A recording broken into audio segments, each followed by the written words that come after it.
हाय everyone, इसमें हम जैन, you are watching history reacts. Welcome back to the channel. कैसे हैं आप सब? ठीक ठाक हैं? उम्मीद करता हूँ अच्छे होंगे, खैर खैरियत से होंगे, एंजॉय कर रहे होंगे। आज हम लेकर आए हैं आपके लिए next level great scientist of Pakistan.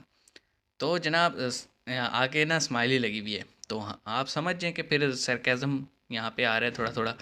लेकिन देखते हैं जी, क्योंकि हमारे यहाँ एक तो तजिया निगारों, अल्लामा मौलाना और साइंसदान, व्हाट्सएप यूनिवर्सिटी से पास आउट साइंसदान हमारे पास बहुत होते हैं। और ऐसी ऐसी बातें कहानियाँ सुना रहे होते हैं कि हम जो साइंस से थोड़ा टच होते हैं ना, उसको पता लग जाता है कि बोंगियाँ मार रहे। तो आइए देखते हैं जी। उससे पहले आईएमएल का वीडियो है, लिंक डिस्क्रिप्शन में, अगर अब तक नहीं देखा वहाँ जाओ, देखो, इधर आ जाओ रिएक्शन के लिए। और लाइक शेयर सब्सक्राइब ये काम करते जाओ। तो शुरू करते हैं, 3 2 1 एंड। तो ये पहली बात तो ये जंदला नहीं आया, इन्होंने साजिश की है। इसराइल देखे ना, साथ ही इसराइल है। हक दिया, इसराइल को कुछ भी नहीं हुआ है। हक दिया। इसराइल को कुछ नहीं हुआ। मोदी तो झूठ बोल रहे हैं। I am not agree with your analysis. सच तो तुम ही बोल रहे इसराइल हो। का एक पत्ता भी नहीं टूटा, अच्छा, मैं एक दरख्त हैरान भी नहीं हूँ। गिरा। ये ठीक है, वहाँ की so-called बिल्डिंग journalist। गिर गई। तो देखा जाए साजिश की है इसराइल ने। ओए ओए ओए। देखा जाए साजिश की है इसराइल ने। बेटा, अगर इसराइल ने करना होता ना, सबसे पहले ईरान को करता। पाकिस्तान और पाकिस्तान के लोगों को ऐसे ही आसमानी कौम नहीं कहा जाता। अल्हम्दुलिल्लाह, इंशाअल्लाह। इनका दुनियादारी से कोई वास्ता नहीं है, ये सीधा आसमान से आते हैं और आसमान के लिए जाते हैं। बीच में जो दुनियादारी है, इससे इनको कोई मतलब ही नहीं है। मगर क्यों? लेकिन इनके पैसे पास में मांगते हैं। अपने फैक्ट होते हैं, अपने लॉजिक होते हैं और अपने तर्क कुतर्क जो भी आप बोल सकते हो वही होते हैं। अब मैं अगर आपको ये बोलूँ तुर्की में आए भूकंप के लिए इजराइल और भारत जिम्मेदार है, तो आप मान लोगे? नहीं मानोगे, आप मेरे सर पे जूते भाई, मारोगे। fault बल्कि चैनल line को अगर है। आपने सब्सक्राइब किया होगा तो जहाँ अनसब्सक्राइब पे करके जाओगे, जलजला अगर है। वीडियो को लाइक किया होगा तो अनलाइक करके जाओगे और कमेंट सेक्शन के अंदर मुझे अच्छी अच्छी मोटी मोटी गालियां देके जाओगे। लेकिन ये बात करे आसमानी कौम, तो उनके सारे गुनाह माफ है, क्योंकि वो आसमानी कौम है। क्यों नहीं? तो मुद्दा ये बख्शे है कि बिशाए। तुर्की में आए भूकंप के लिए इन्होंने भारत और इजराइल को जिम्मेदार ठहरा दिया। यहीं रुक जाते तो भी ठीक था, एडजस्ट कर लेते। लेकिन ये बंदे नेक्स्ट लेवल चले गए। तुर्की में जो मदद हो रही है वो पाकिस्तान कर रहा, भारत तो मदद कर ही नहीं रहा, कर ही नहीं रहा है, कम नहीं कर रहा, भाई, कर ही ऐसे नहीं ही है रहा, ना, कर ही ऐसे नहीं ही है रहा। बस। मैं ज्यादा एक्साइटमेंट नहीं बढ़ा रहा हूँ आपकी, सीधा चाइलों चलते की हैं कमी थोड़ी है। पाकिस्तान। न्यूज़ वगैरह देखते नहीं हो। लेकिन जहां पाकिस्तान अपने ब्रादर मुल्क तुर्की की मदद कर रहा है, वहां पे अब इंडिया की तरफ से भी ये क्लेम किया जा रहा है कि अबे जो claim मदद नहीं हम भाई, कर रहे हैं वो अल पाकिस्तान नहीं जज़ीरा कर रहा। देख ले, इंडिया की तरफ से भी क्लेम किया TRT जा रहा है, देख तो लो। भाई इंडिया को तो क्लेम करने की जरूरत नहीं है, तुम्हारी ब्रादर मुल्क तुर्की ही कर रही है। और आज भारतीय तुर्क सेना खबर तुर्की चैनल वालों है, का तुर्किश जीत चैनल रही में है। नाम और बता रहा हूँ, ऐसे-ऐसे वो देख फोटो लो। वायरल हो रहे हैं कि पूछना नहीं। पहले अपना नाम बताइएगा। जी, मेरा नाम मोहम्मद शुहेब है। अच्छा शेख भाई, आपने देखा कि तुर्की में जो जल्जला आया और बहुत बड़ी तबाही वहाँ पे हो गई है। पाकिस्तान से भी जो है ना इमदादी काफिले, टीमें, इमदादी सामान, बहुत बड़ी तादाद में लोग भी बड़ी गए हैं। बहुत बड़ी? अरे भाई, मुश्किल से 100 लोग नहीं हाँ। है तुम्हारी तरफ से, बहुत बड़ी। NGOs भी वहाँ पे मौजूद हैं। दावत इस्लामी भी बढ़ चढ़ कर काम कर रही है। ओए, तो FGRF क्या तो और है समझते ना हैं यार, कि उसको तो पाकिस्तान साइड पे जो रखो। काम कर रहा है तुर्की की उस तरह मदद कर रहा है, लेकिन इंडिया की तरफ से ये भी कहा जा रहा है कि जो मदद इंडिया ने कर दी है वो तुर्की की, वो पाकिस्तान नहीं कर पाया। तो क्या कहते हैं इस पे? जी, Definitely सबसे इसमें पहले कोई मैं शक कहना तो- चाहूँगा आपकी पूरी टीम का कि आपका शुक्रिया कि आपने तुर्की के साथ यकजहती की, उनके शाना बशाना आप भी खड़े हैं। और देखा जाए तो इंडिया तो कुछ कर नहीं अच्छा, सकता। साथ वाले को देखो हैं? कैसे आकर एक उसकी तो बात ही नहीं कर लेना आप। इंडिया क्यों नहीं मदद कर सकता मेरे भाई? इंडिया तो इंसानियत के लिए सबसे आगे खड़ा रहता है। पहला जहाज ने इंडिया का पूरी गया दुनिया था, के अगर अंदर जब इसने कोरोना न्यूज़ पढ़ी वैक्सीन हो। के लिए लोग मर रहे थे, तब इंडिया ने 100 मुल्कों के अंदर अपनी दवाई एक्सपोर्ट की, इंसानियत का काम किया। अफगानिस्तान में जब लोग भूखे मर रहे थे ना, तब इंडिया ने वहाँ पे अनाज भेजा। उन अनाज के ट्रकों में से भी हरामजादो तुमने माल बदल लिया, माल चुरा लिया। जब श्रीलंका तबाह हो गया, बर्बाद हो गया, तब भी बांग्लादेश। इंडिया ने वहाँ पे अभी बजट मदद आया है, भेजी इन्होंने और न्यूज़ उसकी नहीं पढ़ी ना मदद की। भाई। तो ऐसे ही इंडिया ने तुर्की में भी मदद भेजी और सबसे पहले भेजी। तो इंडिया की बात नहीं छोड़ सकते आप। तो ये पाकिस्तानी जायल है, इंडिया नहीं बोलते, इंडिया बोलते हैं, ई वाला।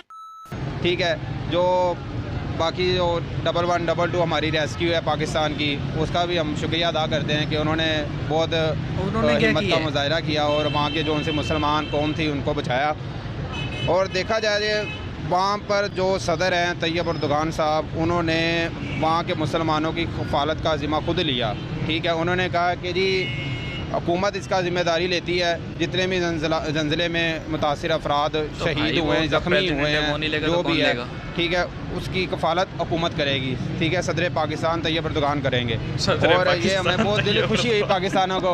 अल्लाह करे पाकिस्तान में भी ऐसे ही निज़ाम आ जाए, हजूर का दीन आ जाए, क्योंकि वो दीन पे चलते हैं, वो लोग दीन पे चलने वाले हैं। जो तुर्क सदर है उन्होंने अपनी आधी दौलत जो है वो ज़लज़ला वालों के नाम कर दी। हाँ जी, माशाल्लाह, ये मैं पढ़ रहा था, उन्होंने अपनी आधी दौलत अवाम के नाम कर दी है कि जी अवाम को मैं देता हूँ, जब तक उनके घर नहीं बन जाते, ठीक है, वो किसी भी घर में जाकर रह सकते हैं। उनका किराया भी यकीनन हुकूमत खुद अदा करेगी। यहाँ के हुक्मरानों को होश के नाखून लेने चाहिए, अवाम का कुछ सोचें। यहाँ पर इन्होंने PDM मिलकर भी पाकिस्तान को सुधार नहीं सके, महंगाई कहाँ से कहाँ ले गए हैं। तो जो इंडिया ये बात करता है कि हमने तो वो मदद कर दी तुर्की की, ब्रदर मुल्क पाकिस्तान नहीं कर सका, तो क्या उसमें इतनी जुर्रत है, हिम्मत है कि मुसलमानों की इस तरह मदद कर सकें या तुर्की की मदद कर दे? तुर्की तो हमारा मुसलमान भाई भी है, दोस्त मुल्क भी है। और ये भ्रम और प्रोपेगेंडा पर चलाने की कोशिश मत करो कि भारत ने ये कहा कि हमने पाकिस्तान से ज़्यादा मदद कर दी, तो हमारा तुम्हारे से कोई कंपटीशन ही नहीं है। रही मदद की बात, तो हम वो इंसानियत के नाते कर रहे हैं। इस दुनिया के अंदर जहाँ भी होती है, भारत यही मौका होता है जब ताल्लुकात ठीक किए जाते हैं। जी, मैं आगे बात बताने ही लगा था आपको कि तैयब एर्दोगान ने अभी तक किसी से इमदाद नहीं ली। मुझे तो इस कौम के बारे में समझ में नहीं आता। तुर्की में तुर्की की एम्बेसी ने लेटर इशू किया था कि हमारी मदद की लाखों लोग बेघर हो गए, कोई जख्मी हो गए, कईयों की पूरी जिंदगी भर की कमाई चली गई। ऐसे मौके पे भी ये पाकिस्तानी कौम राजनीति करने में, हिंदुस्तान पाकिस्तान करने में पीछे नहीं है। मैं सीरियसली कहूँ, मैंने तुर्की के ऊपर एक भी वीडियो नहीं बनाया। मैं चाहता तो मैं भी तुर्की पे काफी वीडियो बना सकता था, लेकिन मेरे वीडियो वॉच लिस्ट में जाके देखिए, एक वीडियो नहीं है। लेकिन ये पाकिस्तानी इतने बेगैरत लोग हैं, उन मरे हुए लोगों की लाशों के ऊपर गिद्ध बन के बैठे हुए हैं और यहाँ भी राजनीति करने की पूरी कोशिश कर रहे हैं भैया, पूरी कोशिश। तो हम भी, हमारा भी दिल चाहता है, हमारी पाकिस्तानी कौम बड़ी खुददार है, क्योंकि अगर कोई दीन की बात आ जाए तो अवाम निकल आती है बाहर। नमूस रिसालत की बात हो, खत्म नबूवत की बात हो, अवाम शाना बशाना खड़ी। जिस फ्रांस के लिए इतने रैलियां निकाली और इतने पाकिस्तान के अंदर था, उस फ्रांस ने जब तुम्हें पैसा दिया तो तुम उसके आगे लेट गए। तो तुमसे ज्यादा बेगैरत कौम तो कोई है ही नहीं। छोड़ो ये दीन की मजहब की बातें, तुम्हारे बस की नहीं है भैया। ये सऊदी अरब कतर वालों को सूट करता है। वैसे भी तुम कन्वर्टेड हो यार, असली तो हो नहीं, तो मत किया करो ऐसी बातें, अच्छा नहीं लगता। सर मैं तो ये समझता हूँ कि इंसानियत के नाते से अगर आपने किया है तो बहुत अच्छा है। ये तो हर उस आदमी का फ़र्ज़ है जो इंसानियत को समझता है। बाकी जो है मुसलमान जितने भी ममालिक हैं उन सब का फ़र्ज़ बनता है कि इस मुसीबत की घड़ी में उनका साथ दे, या तुर्की में, शाम में जो भाई हमारी इमदाद के मुंतज़िर हैं। मैं तो ये बात समझता हूँ कि इन सबको चाहिए कि एक प्लेटफॉर्म पे इकट्ठे हो मुसलमान, उम्मत मुसलमान को चाहिए कि सबकी मिलकर मदद। ये नहीं कि इंडिया ने ये कर दिया, ये वो कर दिया। देखिए, ये बैरूनी साजिश है, ये अगेंस्ट मुसलमानों का काम हो रहा है। हम लोग मुसलमान आंख बंद करके बैठ रहे हैं कि वो ये बयान दे रहे हैं, वो ये भाई आपने जो भी करना है अपनी इंसानियत के नाते से कर रहे हैं, इसमें किसी पे एहसान नहीं कर रहे। वाह मेरे भाई वाह। एक तरफ तो कह रहा है इंसानियत के नाते कर रहे हैं, दूसरी तरफ ये भी कह रहा है कि वो किसी पे एहसान नहीं कर रहे। अबे बोलना क्या चाह रहे हो, कहना क्या चाह रहे हो, कौन से ट्रैक पे हो ये तो बता दो। हिंदुस्तानी कंफ्यूज हो रहे हैं कि भाई तुम कौन से ट्रैक पे हो, क्लियर करो यार। तो हमें तो चाहिए बढ़ चढ़ हिस्सा लेना ही है, और हम खासकर पाकिस्तानी कहीं भी मुश्किल की घड़ी किसी भी आए तो हम भाग कर और हिम्मत के साथ, जोश के साथ आगे बढ़ते हैं। मैं एक बात कहना चाहता हूँ कि माजरत आपकी बात मैंने काटी। जिस तरह भाई कह रहे हैं ना, ये बैरूनी जो साजिशें हैं, बैरूनी मुल्कों मुसलमानों को जुदा करना चाहती हैं। अब देखें ना, 100 साल का मुआहिदा तुर्की के साथ पूरा होने वाला है, ठीक है। उन्होंने मक्का मदीना की हिफाजत का जिम्मा उनके अंडर में आ जाना था, तो इस वजह से उन्होंने ये मेरे एक ख्याल है कि इन्होंने साजिश की है। जंजला आया नहीं है क्योंकि स्वीडन में इतनी बड़ी गुस्ताखी हुई, ठीक है। देखा जाए तो अल्लाह ताला ने वहाँ पर नाजिल करना था जंजला, ठीक है। अभी तो अल्लाह ताला ने इनकी गिरफ्त ढीली छोड़ी हुई है। इंशाल्लाह जब गिरफ्त अपनी अल्लाह ताला ने खींची ना इन लोगों की, काफरों की, तो इन्हें लग पाते जाएंगे, ठीक है। तो ये कहाँ से कहाँ जा रहे हो?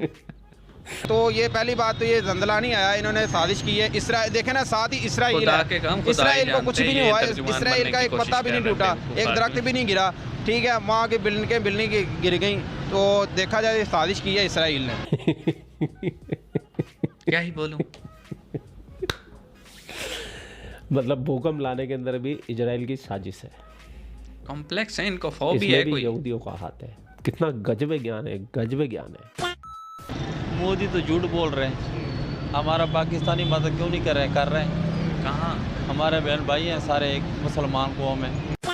अगर इन पाकिस्तानियों को जाहिल ना बोला जाए तो फिर क्या बोला जाए। भूकंप के अंदर भी इजराइल की साजिश है। अब आप मुझे बता के जाओगे ये जो तुर्की में जलजला आया है उसके पीछे किसकी साजिश है? इजराइल की है, इंडिया की है, यूएस की है या फिर अर्मेनिया की? और इस वीडियो को जितना ज़्यादा हो सके ना उतना शेयर कर दीजिए, क्योंकि इनकी जहालत पूरे हिंदुस्तान में जानी चाहिए। ठीक है, आप लोग अपना ख्याल रखें। आपका भाई आपके लिए पाकिस्तान से रिलेटेड वीडियो लाता रहता है। जय हिंद, वंदे मातरम, जय श्री राम, जय श्री राम, जय। ओके बंटी भाई, see you in the next video. अब हम बात करते हैं। देखें, फर्स्ट ऑफ ऑल मैं हैरान हूँ इस सो कॉल्ड एंकर की भी। इंटरव्यू तो कर रहा था, ठीक है, उसका यूट्यूब चैनल चला रहे, लेकिन भाई थोड़ा सा तो फ़र्ज़ होता है कि जहाँ पे कहीं इन्फॉर्मेशन गलत हो ना, आपके जो भी आपको इंटरव्यू दे रहे हैं आप उसको इंटरप्ट कर दो एटलीस्ट। ये भाई चुप करके सुनी जा रहे, सुनी जा रहे, सुनी जा रहे नॉन स्टॉप।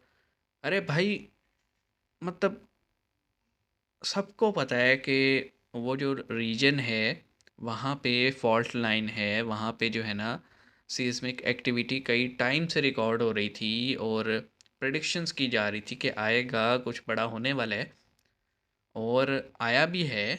और ऐसा नहीं है एक ही दफ़ा है, कंटिन्यूसली आफ्टर शॉक्स आ रहे हैं। अभी फिर से एक मेजर भी आया था। बात यह है कि तुम हर जगह इसराइल को घुसा देते हो। मेरे ख्याल में इसराइली जो है ना वो अपने काम से काम रखते हैं। वो खामोशी से जो है ना अपनी आप देखो टेक इंडस्ट्री 70% उनकी है। दुनिया का 70% से ज़्यादा का कारोबार बिज़नेस वो लोग चला रहे हैं। बड़ी बड़ी टेक कंपनीज़, बड़ी बड़ी कंपनीज़ के हेडक्वार्टर इसराइल में। क्यों? क्योंकि वो लोग जो है ना दिमाग को इस्तेमाल करते हैं, मेहनत करते हैं, काम करते हैं। और ये जो आप ये जो सेटअप वेटअप देख रहे हैं, इस मेरे ख्याल में इस रूम में जितना इलेक्ट्रॉनिक्स का रूम पड़ा कमरा है में जो कुछ पड़ा है ना इलेक्ट्रॉनिक्स का सामान, वो सब इसराइल से ही या कहीं ना कहीं कनेक्टेड होगा इसराइल की कंपनीज़ के साथ। तो ये कहाँ कौन सी भाई दुनिया में रहते हो तुम लोग हैं कि मतलब इसराइल जो है ना अब इसराइल ज़लज़ला लेके आए, तो इसका मतलब फिर तो इसराइल को चाहिए था कि सबसे ज़्यादा जो उसको प्रॉब्लम होती है, क्योंकि टर्की तो डायरेक्टली आज तक भिड़ा ही नहीं है इसराइल से, उसको तो प्रॉब्लम होती है ईरान के साथ और ईरान की हिजबुल्ला के साथ। तो वो ईरान में ज़लज़ला लाएगा या शाम में जो पहले ही ख़त्म हुआ पड़े। लेकिन शाम बिल्कुल एंड हुआ है तो उन्होंने गोलन हाइट्स पे भी जो है ना इसराइल ने अपना जो है ना कब्ज़ा की है। तो क्योंकि उनका तो मोटिव है भाई, ग्रेटर इसराइल के रूस है वो सारा इलाका उनका, और वो भी क्लेम करेंगे। बात ये है कि मुझे समझ नहीं आती कि ये ज्ञान लाते कहाँ से हो बे? कौन सा वो ऐसा चूरन तो चतुर भी नहीं खाता था कि उसको जो है ना दिमाग शार्प हो जाए। तुम्हारा तो अल्ट्रा प्रो मैक्स हुआ है कि तुमने इसराइल के थ्रू ज़लज़ला करवा दिया। और फिर मतलब मैं टीआरटी न्यूज़ देखी, मैंने टीआरटी खबर देखा, मैंने जो है ना अल जज़ीरा, सीएनएन, बीबीसी, ये सब वो हैं जो कि बहुत ज़्यादा कर रहे होते हैं। फिर एएफपी देखा, ठीक है। इसके अलावा अपना भी मीडिया है, तो दुनिया भर के मीडिया रिपोर्ट कर रहा है कि जनाब वहाँ पे हर मुल्क से तकरीबन 58 या 60 ममालिक हैं जहाँ से टीमें गई हुई थी। और एनडीआरएफ इंडिया की जो है वो भी गई हुई थी। कई जहाज़ उन्होंने राशन के भेजे, कई जो है ना टीम्स भेजी, और इवन के तुर्किश एम्बेसी दिल्ली में उन्होंने लेटर इशू किया कि हमारी मदद की जाए। तो तुम कौन सी दुनिया में रहते हो यार? तुम्हें इन्फॉर्मेशन कच्ची पक्की होती है और तुम व्हाट्सएप यूनिवर्सिटी से पढ़ के और जहाज़ पे निकल जाते हो। तो मैं तो यही कहूँगा कि लानत हो तुम पे और तुम्हारी सोच पे। इतने बड़े सानिए पे भी तुम्हें जो है ना साजिशें नज़र आ रही हैं, फिर तो इस कौम का कुछ नहीं हो सकता, मैं यही समझता हूँ। बहरहाल अल्लाह खैर करे जी। कोशिश कर रहे हैं, 2-4 लोग तो सही हो ही जाएंगे हमारी कोशिश से। मिलते हैं नेक्स्ट वीडियो में, अपना ख्याल रखिएगा। सी यू गाइस।